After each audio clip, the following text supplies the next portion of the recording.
Surrey goes to visit the midwifery clinic, and then after she leaves, people are kind of talking about her, and instead of getting her perspective on the world, you get to see their perspective on her. So that, like that casual racism that you talked about, here it is. Okay, so a week after the wedding, when Surrey left the high-risk clinic, there was a conference between the midwives, the doctor, the physician's assistant, and the dietitian.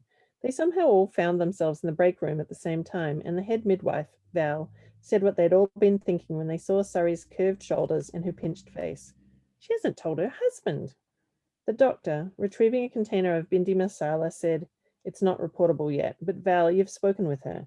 Does she seem in the right frame of mind to make good choices for her health and the health of the fetuses?" Val sipped her tea. "She's already refused the amniocentesis." "Lots of women refuse that." "Not in their 50s, said the physician's assistant. "No, not in their 50s, Val agreed. "She'll blame us if anything goes wrong." The doctor frowned at Val. The ultrasound technician found them clustered around the coffee pot, their arms folded. It wasn't a birthday party, it was much too solemn for that. The technician waited for the doctor to speak, but he was searching for a packet of salt in his locker. His white coat was spotless. He wore $500 shoes. She'd been working on him for several months and hoped he might ask her out soon, despite South Indian tradition and the lack of a family go-between. "Maybe we should make a note on her chart, just in case something goes wrong," said the physician's assistant, who had the most to lose if they were blamed. She was a recent graduate with massive school loans.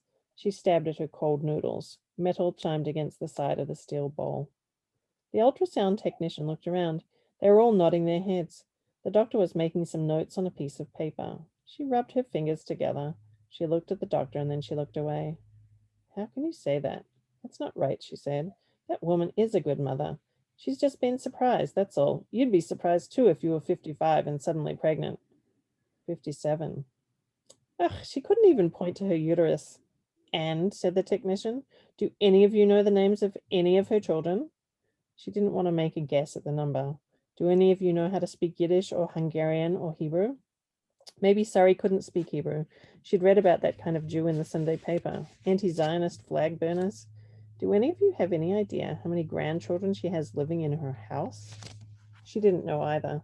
She'd been too scared to talk to the woman with the silk helmet and the oddly unfashionable clothes stretched tight over the enormous tummy. But nobody else had even tried, not even Val. They barely looked at Surrey, especially the doctor. This would be unforgivable racism if it were aimed at any other minorities, but it's acceptable when it comes to religious people? There was a long silence in the break room. A couple of the midwives pushed past the technician and left. "There's no excuse for ignorance," said the doctor. "Yours or hers?" said the technician. Back in her office, Val was eating a turkey and mayonnaise sandwich, pondering her next move. She liked to introduce these Hasidic women to modern culture, to an appreciation for their bodies, to the terms for things they had no name for before her intervention, even though it never seemed to stick. The younger midwives deferred to her. They had not laughed when the technician berated the doctor. They'd watched Val's face and imitated her calm even when the doctor left, slamming the door. "What can we do to support Mrs. Eckstein?" they'd asked in respectful tones. Most of them were 20 or 21. "Birthing videos," Val said, "or the loan of some of their books, or prenatal yoga, more vitamins, or hypnosis." She's ashamed of her body. It's going to negatively impact the birth if she's holding back. Val was about to say, "I'll suggest labor classes," but then she thought how foolish that would be, since the Hasidic woman had already delivered 10 infants and raised them to adulthood. To see that heavy old woman squatting on the floor with the 30-year-olds, the yuppie mummy crew huffing and puffing in her orthopedic shoes, her scarf falling down over her eyes. She would frighten all the hipsters away. "I don't think she is," she said to the younger woman. "Ashamed?" It wasn't quite the right word for the way Surrey held herself. Perhaps the word was private. In a world in which everything was common knowledge, there was a fence around Surrey that said, "Keep out." In the demonstration kitchen, the dietitian smiled as she remembered the doctor's defeat. She had grown up in Williamsburg in an Orthodox home, although she wasn't part of the Hasidic community. Her family were Oberlanders, Wien people, punctual, educated, more worldly, but she knew enough about the community in Williamsburg to be able to picture the clean simplicity of the woman's kitchen and the orderliness of her home. The dietitian was one of the oldest women on the staff. She thought she knew everything there was to know about Surrey, what the Hasidic response would be to anything unusual. She knew how unlikely it was that Surrey would sue anybody. God's will was what the Hasidic woman would say. She'd do her mourning if anything went wrong, but she wouldn't come after the doctor or the midwives. The dietitian was the one who'd bought a little sealed cup of orange juice to Surrey after she'd gotten news about the twins a week earlier. She'd seen her old neighbor perched on the examination table, crying and trying to hide the tears. She'd torn off the lid and held the juice out to Surrey, who didn't take it. It's kosher, the dietitian had said, offering the juice again. I took it out of my own lunch. The mental health counselor, peeling radishes, wondered if it was too soon or too inappropriate to bring up the subject of adoption. It was too late, of course, to discuss abortion. She'd grown up in Brooklyn, in Bed-Stuy. Though they'd talked about Judaism briefly in her college classes, she didn't really know much about Jews.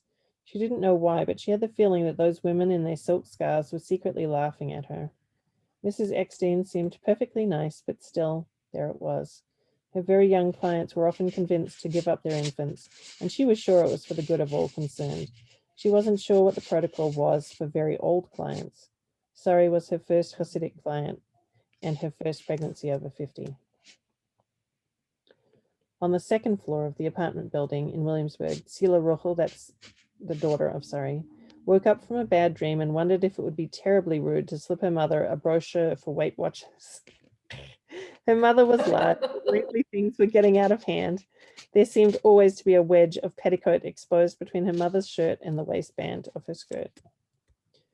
On the third floor, Yidel also awoke. This is her husband. He had a scratchy throat, and he went into the bathroom where he found Surrey's bottle of kosher prenatal vitamins. She'd torn off the label. Without turning on the light, he unscrewed the lid and popped 2 pills without reading the container. He thought they were vitamin C with zinc. Then he went back to bed and patted Surrey's haunch. Thanks for picking up more vitamins, he said. Sometime near dawn, Miriam Chiena, her granddaughter, dreamed that she had a new auntie and uncle. They were younger than her, and they stood in the middle of the room holding hands. Hello, they said in unison. They were blue. Somehow she knew that they were her grandmother's children. She woke up sweating and crying out for her mother. But when Sila Rochel came, the child swatted her away and began to cry for her grandmother. In the cemetery in California, Lipa, her son, lay in the ground, staring up at the stars. He didn't know where he was. He didn't know where his mother was, but he missed her. Thank you. I love that. I feel like that shows one of the things about this book that I love so much is there's a sense of humor in it, but there's also just this, it's really heart, moving, very, so both at the same time. I wanted just to talk really briefly about their marriage because it's a sweet marriage between Syria and Israel. It's a nice marriage, but he doesn't see that she's pregnant. How is that possible? So a couple of things. So first of all, it is a really sweet marriage. I actually just wrote from knowledge of like so many people in my community who have beautiful marriages over a very long period of time. So I just wrote people that I knew into that sort of environment. But at the same time, like if somebody, I'm just going to say this like bluntly. So I have a very good friend, and she got pregnant with twins, not in her 50s, but in her 40s in the Hasidic community, and she's a very large woman, very, very large. She thought she'd gone through the change of life. And neither she nor her husband noticed anything until the twins were born. Oh my God. It's possible. So it's possible. Okay. No, because it's actually kind of sweet the way she keeps thinking he'll notice or he'll pick up on. Yeah. Well, they've had this very close kind of voiceless connection over a long, long period of time. And she just assumes, yeah, he's going to know. She's not going to have to say anything because she's never had to say anything. He's always known. And this one time, because of the wedge that happened with Lipa, because Lipa changed things between them, because they began to keep this family secret, it does change the way that he's able to see her, like it or not. Right? These things are connected. Yeah. Anyway, so I just want to say that there's also a great sense of humor in this book. I love the CD, the movie, and the way she thinks her son is now a pornographer. I mean, it's really, if anyone hasn't read it, it's so, there's points where I laughed out loud. So it's beautiful, really. So what are you working on now? I wanted to ask you. Have you So, gone back on so I projects? just finished another novel in 24 days. I did a creative project. You're gonna make me feel. I did a creative project with a friend of mine, and we decided that we were going to kind of push each other to create pages and to see if we could write a novel like very quickly. And so each night we exchanged the pages, and we agreed to sort of live in a skew, just be okay with whatever happened in the story, just go with it, and just provide support. And it was actually amazing. It was even way better than writing just in my office without showing my son any work. And it was very encouraging. And so I just finished a new novel, which I feel quite good about. It's about a pair of homeless trafficked children living in Finland in the 90s. Wow. And are you still working on the book that you've been researching, the story, that biography, the twin biographies? The two women who lived. Yeah. Yeah. I actually finished that, revised it according to my editor, sent it back to him, and revised it again. So it's like, Yeah, yeah, yeah. No, because I that's the book I keep thinking I'm looking forward to reading, because I've talked to you with you about it, and then these other books. I mean, really, Goldie, you keep making me feel like a slacker. I think they just work well. This idea of flow, when you have an idea and you just go with it. I think I really work well in chunks with that flow. Yeah, yeah, I get that. When someone asked, I think, why you started to write in your 40s. It's not that I started to write in my 40s. I'd been working for newspapers, writing horrible reviews and short stories and stuff, religious newspapers, for a very long time, since I was in my teens, actually. But I had not written literary fiction at all. And I wanted to up my game a little. I was disappointed with the way my stories came out, and I decided that I was going to go and take some classes at Northwestern University in their English department. And I did. I took classes, and I studied with Fred Schaefer, and Fred is my current editor. I adore the man. He's just like so special. Wow, that's lovely. And when I started to write with him, the stories immediately became completely different. They were just completely different. And a story that I wrote in his class became the first literary short story that I published, and it's been published all over the place now. And then from there, I was just like, wow, I love this. I want to do more. Yeah. And I had the time to do it. Before, when my kids were little, I didn't have that time. I couldn't do it. I couldn't. There were too many kids relying on me, too much, you know, too much going on. Too much going on. Sorry, my internet keeps dropping out, so I didn't quite hear all of what you said. Okay. So I just said that until I was in my 40s, I always had young children at home, like a lot of young children. My children are born a year and a half apart for the most part, or although I do have 4 right at the beginning that are less than a year apart, each one of them.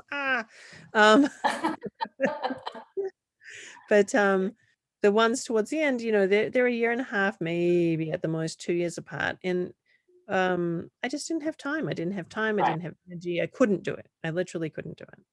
Yeah, it wasn't possible. Yeah.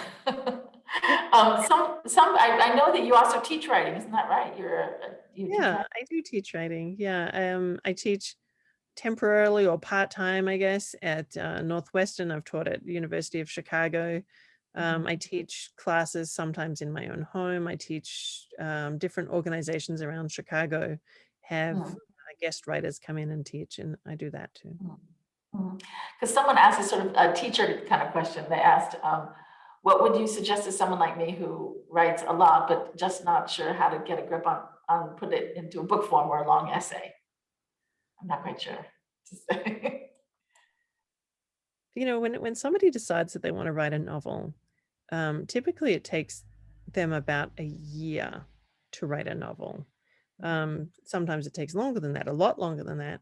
But typically a first draft can happen in a year. Like if you think about a 365-page book, you write a page a day, there you have a book, right?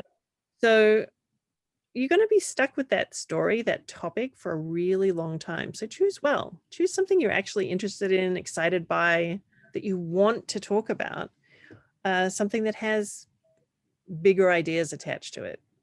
Mhm. So I mean, Yeah. that's the only thing that I would say, you know, like in terms of like putting a bunch of essays together, okay, choose a theme, something, again, something that you really are interested in, or you want to talk about, or you think is important to talk about. Mhm, mhm. Yeah, I think writing a novel is like going on a long journey. You're like pushing the boat out and starting to row, and there's a point in the middle where you think, I'm far away Yeah. from the coast. Yeah. Yeah. No, like whenever I finish a book, first I'm elated. I'm like, wow, I finished a book. Oh, I'm so clever. I'm such a talented writer. Oh, this is the best thing that's ever been written. And then the Right. next day, you know, like I print the whole thing out and I read it and I'm like, oh, no, it's not. Yeah, then it's the worst thing. You can't believe, yeah, I Then know. it's the worst thing, and I'm the worst writer, and I'm a dumb writer, and I'm never going to be able to get anything published. And my publisher and my editor are all going to jump on me and say, this is the worst thing ever. And Right. so you're sort of, oh. Do you have a reader or two, like a few people who are your close readers, or is it your editor? I mean, that you show early drafts to, or? So I've never actually shown early drafts to anybody. Um, uh, this this project that I did just now with the 24-day book was the first time anybody's ever seen my actual first drafts. Mhm. And Wow. it was wild. It was a very I bet. wild, strange, intimate experience, I guess. Mhm. Um, yeah, it was wild. Usually the first person to see a draft will be my editor, Fred, and he sees it after I've gone over it 3 or 4 times. He doesn't see it when it's fresh. Right, right. Yeah, yeah, yeah.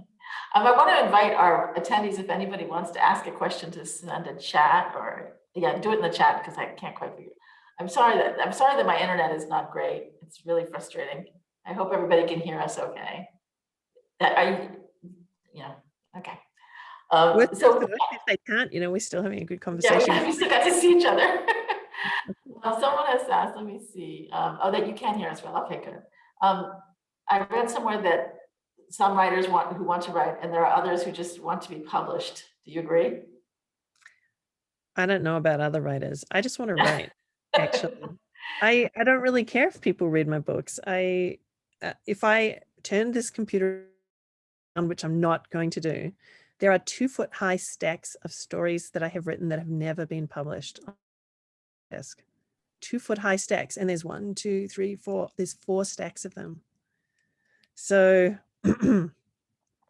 I guess what I can say is that I like to write. I don't know about other people. Oh, Gwenny, can you hear me? Right.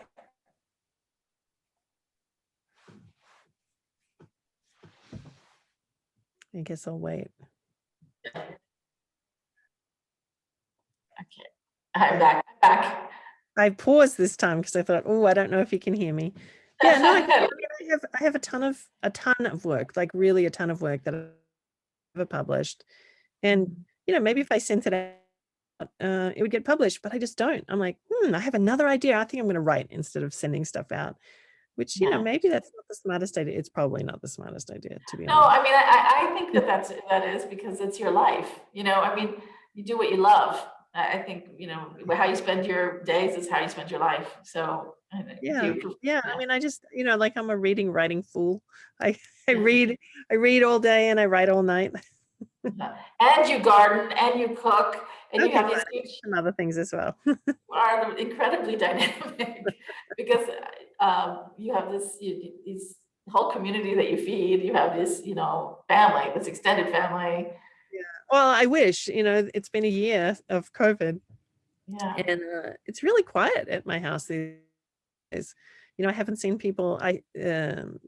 Passover night, the first night of Passover, was the first time I've seen most of my family together in one spot, and it wasn't even all of them. Only the people who've been fully immunized were there. right, So, right. So yes, you were saying, or we were talking earlier, how is your community doing? Because the pandemic has been really hard for the people in the yeah. Yes, I mentioned you earlier, and I'll say it again. Like, I know over 30 people who died. community. Um, that's a lot. That's a significant portion of the older generation from my community. Just one person after another. It was like a scythe ran through the older generation. Mm. So that must be change. Must be changing things. So if people can't get together, if there's this, yeah, Yeah, yeah. I mean, it feels it's very, one of the joys of the Jewish community, and you can see that in the book. One of the joys of the Jewish community is that it is a community. It's a really solid, strong, warm, loving community right, to live in. And part of that is that you're together all the time. You get to yeah, see each other all the time. You get to hang out, you get to eat, you get to sing, and even and COVID made that not possible. COVID yeah, was like, sorry, you know, when my son was killed a year and a half ago, and mm, when he was killed, it wasn't COVID yet. It was just before COVID, um, and I was like, oh, okay. Well, the first anniversary of his death, we'll be able to have a big thing in the synagogue. We'll do this, we'll do that, we'll do this, we'll do that. And as it got closer and closer to that first anniversary, I was like, I don't think we can do anything. mm, mm.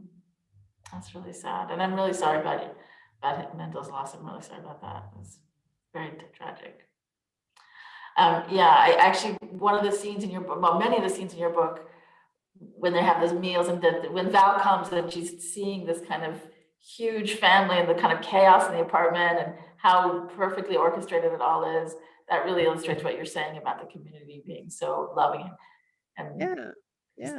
beautiful. I I mean, mean, it's interesting because like sometimes when I talk to different groups, they'll say to me, oh, why do you stay in a community that has like such obvious issues? And I'm like, well, why do you stay in your community? It has obvious issues too. You yeah, stay because no, there's something really good and really attractive and wonderful about that community. So I stay in my community because my community has some really amazing things about it. Do I yeah, know that there's also some stuff that's, yeah, I do. I'm not an idiot. I know. yeah, But yeah. I say, okay, I'm willing to sacrifice on this in order to gain this. And that's Mhm. what everybody does. Everybody does that with their own community. Yeah. But what I think that that's one of the really great strengths of the book is that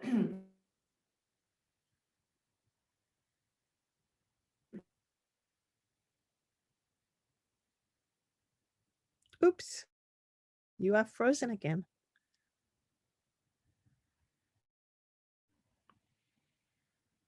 Gwenny, come back.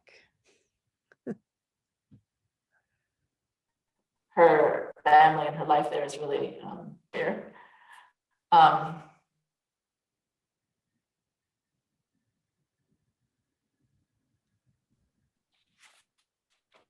ah, You'll come back. I know you will.